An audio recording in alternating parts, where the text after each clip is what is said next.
الظالمين الحمد لله পবিত্র সফর মাসের দ্বিতীয় জুমার উপস্থিত সম্মানিত মুসলমান کرام আল্লাহ দরবারে বা লাখো শুকরিয়া আদায় করি যে মহান রব্বুল আলামিন আমাদেরকে সালাতুল জুমা আদায় করার জন্য আজকে আমাদের মসজিদে আসা তৌফিক দিয়েছেন।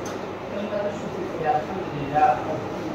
দরুদ আসসালাম জাহানের সরদার রাহমাতুল আলাম রাহমাতুল লিল আলামিন মুহাম্মদ সাল্লাল্লাহু আলাইহি ওয়াসাল্লাম যার আদর্শের মধ্যে রয়েছে জান্নাতের মহান সফলতা। আমরা গত জুমায় আলোচনা করেছিলাম জান্নাতুল ফিরদৌসের অধিবাসী হওয়ার জন্য আল্লাহ তাআলা সূরাতুল মুমিনুনে ৬টি গুরুত্বপূর্ণ আমলের কথা বলেছিলেন। আজকে সূরাতুল মুদাথথিরের ৪২ নম্বর আয়াত থেকে তেলাওয়াত করেছি। ৪১ নম্বর ৪২ নম্বর আয়াত থেকে এই ৪ থেকে ৫টি আয়াতে আল্লাহ তাআলা বলে যে জাহান্নামীদেরকে জাহান্নামে যাওয়ার কারণ, মানুষ যে জাহান্নামে যাবে কি কি কারণে জাহান্নামে যাবে, এখানে ৪টি কারণ বর্ণনা করা হয়েছে। সূরাতুল মুদাথথির যেটা ২৯তম পারা ৭৪ নম্বর সূরা। আল্লাহ তাআলা এই সূরাতুল মুদাথথিরের ৩৯ নম্বর আয়াতে বলেন ফি জান্নাতি ইয়াতাসালুন, জান্নাতের মধ্যে জান্নাতবাসীরা একে অপরকে প্রশ্ন করবে, একে অপরকে জিজ্ঞাসা করবে আনিল মুজরিমিনা মা সালাকাকুম ফি সাকার। তাহলে যারা জাহান্নামী তাদের থেকে প্রশ্ন করবে যে মা সালাকাকুম ফি সাকার, তোমাদের জাহান্নামে আসার কারণ কি? জান্নাতবাসীরা জাহান্নামবাসীদের থেকে প্রশ্ন করবে যে তোমরা জাহান্নামে গেছো কি কারণে গেছো? ক্বালু লাম নাকুম মিনাল মুসাল্লিন, জাহান্নামবাসীরা বলবে আমরা নামাজে ছিলাম না, আমরা নামাজ পড়তাম না, এই কারণে আজকে জাহান্নামে এসেছি। নাউযুবিল্লাহ। ওয়ালাম নাকুম নুতিমুল মিসকিন, আমাদের দ্বিতীয় অপরাধ ছিল অসহায় মিসকিন, যারা দরিদ্র হতদরিদ্র, খাইতে পারতেছে না, যারা অনাহারে দিন কাটাচ্ছে, তাদেরকে আমরা খাবার দিয়ে সহযোগিতা করতাম না। ওয়ালাম নাকুম নুতিমুল মিসকিন, আমরা মিসকিনদেরকে খাওয়াইতাম না। ওয়া কুননা নাখুযু মাআল খাইদিন, এবং যারা অশ্লীল কাজে, অপরাধমূলক কাজে, হারাম কাজে লিপ্ত থাকত, আমরাও তাদের সাথে সেই সকল অপরাধমূলক কাজের মধ্যে নিজেদেরকে লিপ্ত করে রাখতাম। ওয়া কুননা নুকাযযিবু বিয়াউমিদ্দিন, এবং আমরা কিয়ামতের দিনকে মিথ্যা বলতাম। নাউযুবিল্লাহ। এই সূরার মধ্যে আল্লাহ তাআলা জাহান্নামে যাওয়ার, জাহান্নামীরা বলতেছে কোরআনের মধ্যে আল্লাহ তাআলা খুব করতেছেন এই কথাগুলো ৪টি কারণে জাহান্নামীরা জাহান্নামে যাচ্ছে বলে তারা বলতেছে। জাহান্নামবাসীরা বলতেছে যে আমরা এই ৪টি কারণে আজকে জাহান্নামে। কত অসহায় মানুষ খাবারের অভাবে কঙ্কাল হয়ে দিন দিন মৃত্যুর দিকে চলে যাচ্ছে। আশেপাশে এতগুলো মুসলমান দেশ, এতগুলো আরব দেশ, কেউ কোনো কারো ভ্রুক্ষেপ নাই, কারো কোনো মাথার ব্যথা নাই। কত খাবার অপচয় করতেছে, আমরা কত খাবার নষ্ট করতেছি, অথচ ফিলিস্তিনের মানুষ একটা রুটির আশায় তীর্থের কাকের মতো চেয়ে আছে, খাইতে না পারে, তাদের বুকের পাঁজর হাঁটু বের হয়ে যাচ্ছে। কিয়ামতের দিন আল্লাহ তাআলা এই যে যারা জালেম ইহুদি ইসরাইল, যারা খাবারের ট্যাঙ্কগুলো, খাবারের প্রাণবাহী ট্রাকগুলোকে ভিতরে প্রবেশ করতে দিচ্ছে না আল্লাহ তাআলা, কিয়ামতের মাঠে তারা কি জবাব দেবে আল্লাহর কাছে? এই যে আমরাও আমাদের সাধ্যমতো আমরা পারতেছি না এখন তাদের সেই অসহায় মুসলিম ভাইদেরকে খাওয়াইতে, আমাদের সেই সুযোগ নাই, কিন্তু আশেপাশে যারা আছে আল্লাহ যেন তাদেরকে এই সুযোগটা কাজে লাগানোর তৌফিক দান করুন। আমরা তাদের জন্য দোয়া করি, আল্লাহুম্মা আমিন। এই যে প্রত্যেক মুসলমান, প্রত্যেক মানুষ, প্রত্যেক প্রাণী বেঁচে থাকার অধিকার আছে। তাদেরকে যে আমরা খাইতে দিচ্ছি না, না খেয়ে তাদেরকে মেরে ফেলা হচ্ছে, খাবারের প্রাণের জন্য যাচ্ছে সেখানে বন্দি করে মেরে ফেলা হচ্ছে। আল্লাহ তাআলা বলে এই যে ওয়াকুন্না নুতিমুল মিসকিন, আমরা মিসকিনদেরকে খাবার খাওয়াইতাম না, যার কারণে আজকে আমরা জাহান্নামের মধ্যে এসেছি। ওয়ালাম নাকুনু নুতিমুল মিসকিন, আমরা মিসকিনদেরকে খাবার খাওয়াইতাম না। তৃতীয় নম্বর ওয়াকুন্না নাকুতু মাআল খাওয়াতিদিন, আমরা যারা অশ্লীল কাজ করত, অপরাধ কাজ করত, যারা ইসলামের বিরুদ্ধে বলতো, আমরা তাদের সাথে একজোট হয়ে তাদের সাথে একাত্মতা পোষণ করতাম, তাদের সাথে আমরাও ওই অশ্লীল কাজে, খারাপ কাজে শামিল হতাম। এই কারণে তৃতীয় নম্বর কারণ বলতেছে আল্লাহ তাআলা যে জাহান্নামবাসীরা বলতেছে ওয়াকুন্না নাকুদু মাআল খাওয়াতিদিন, আমরা অশ্লীল কাজের সাথে, খারাপ কাজ যারা করে, ইসলাম এবং আল্লাহর রাসূলের বিরুদ্ধে যারা বলে, তাদের সাথে আমরা ছিলাম।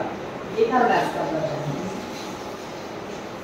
4 নম্বর ওয়াকুন্না নুকাযযিবু বিয়াউমিদ্দিন, এবং আমরা কিয়ামতের দিনকে মিথ্যা বলতাম। কিয়ামত দিন বলতে কিছু নাই, এগুলো কিছু কোনো পরকালের বিষয়, এগুলো দেখা যায় না, আংশিক অদৃশ্য, এগুলোকে আমরা বিশ্বাস করি না বলে যারা নাস্তিকরা বলে কোনো পরকাল বলতে কিছু নাই, খাও দাও যা ফুর্তি করো, সামনে যা পাও তা হাত পেতে নাও, বাকির খাতায় শূন্যতা।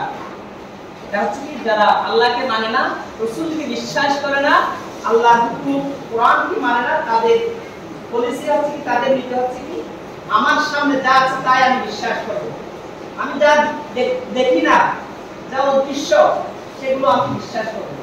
নাউযুবিল্লাহ। এরকম আমরা অদৃশ্য অনেক কিছু বিশ্বাস করি, যেমন ফুলের সুবাস, আতরের সেন্ট দেখা যায় না, কিন্তু অনুভব করা যায়। এই যে বাতাস, সবাই হতে হচ্ছে, বাতাস দেখা যায় না, কিন্তু অক্সিজেন না থাকলে আমরা কেউ বেঁচে থাকবো না।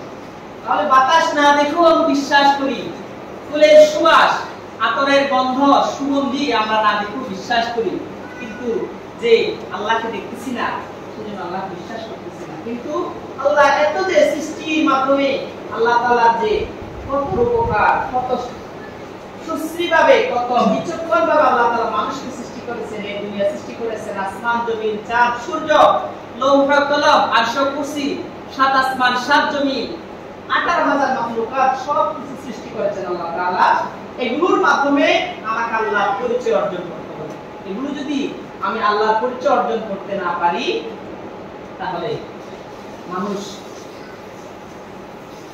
আল্লাহর হুকুম বাদ দিয়ে তখন শয়তানের ধোঁকায় পড়ে বলবে পরকাল বলতে কিছু নাই।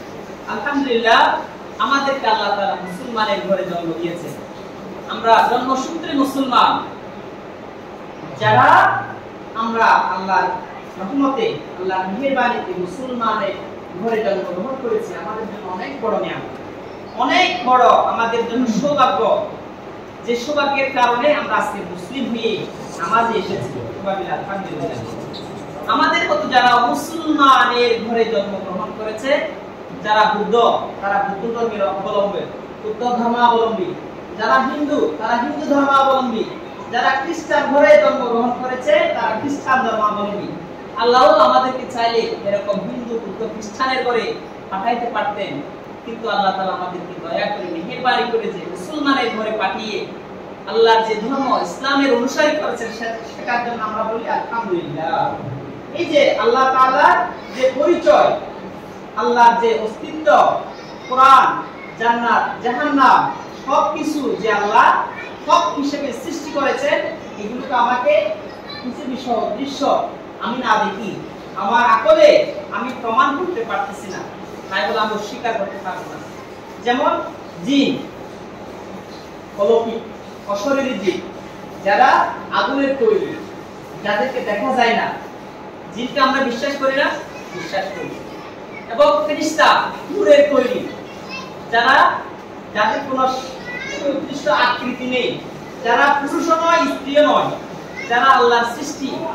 এই যে ফেরেশতাদের মধ্যে 4 জন বড় বড় ফেরেশতা, ইব্রাহিম আলাইহিস সালাম, মিকাইল আলাইহিস সালাম, ইসরাফিল আলাইহিস সালাম, আজরাইল আলাইহিস সালাম, আল্লাহ তাআলা তাদেরকে যে একজনকে দায়িত্ব দিয়েছেন, এগুলো আমরা বিশ্বাস করি। এই যে বিশ্বাস, এগুলো হচ্ছে আমাদের ঈমান।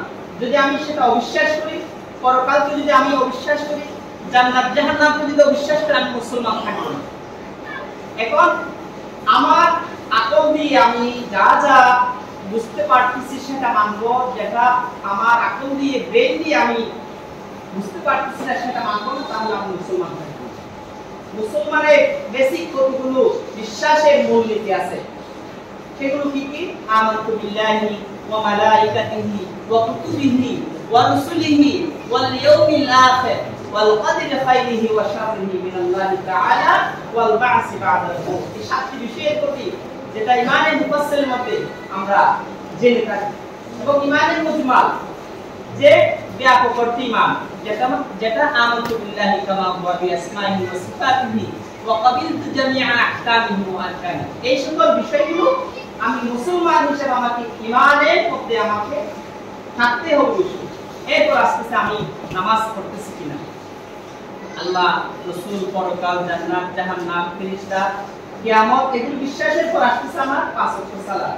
লান্নাতু মিনাল মুসাল্লিন। জাহান্নামীরা জাহান্নামে যাওয়ার প্রথম কারণ হচ্ছে কি? নামাজ না পড়া। আল্লাহ আমাদেরকে পাঁচ ওয়াক্ত সালাত ওয়াক্তমতো পড়ার তৌফিক দান করুন। আমিন।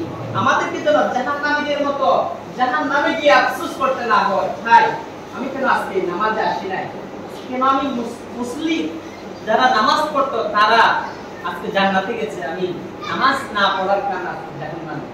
তারা সেই আফসোস করবে, ওই আফসোস করে আর তখন কোনো কাজে আসবে না, ওই আফসোস করে আর কোনো কাজে আসবে না।